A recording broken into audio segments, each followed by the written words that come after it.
Hi guys! For today's mini vlog, tara at samahan niyo ako magluto ng pork sinigang para sa tanghalian. Ito talaga yung una kong inaral kasi ito yung paborito kong ulam.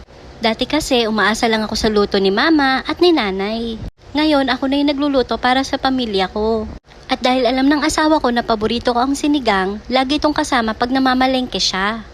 Kayo, anong gusto niyo sa sinigang? Yung maasim o yung tama lang? Ako kasi yung sobrang asim kaso yung asawa ko inaasid siya so hindi ko masyadong maaasiman to. Dati akala ko komplikado lutuin to pero napakadali lang pala. Hinugasan ko muna lahat ng ingredients at hiniwa ko na yung mga kailangan.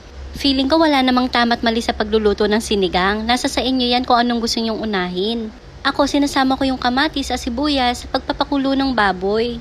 Tapos bunga ng sampalok talaga yung nilalagay ko, hindi yung sinigang mix.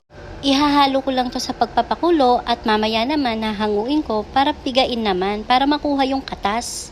Kaya dapat hugas na hugas ang ating sampalok. Ayan at hinango ko na nga siya at ngayon naman ay pipigain ko para makuha natin yung katas na ilalagay dito. Naglagay na rin pala ako ng pork cubes.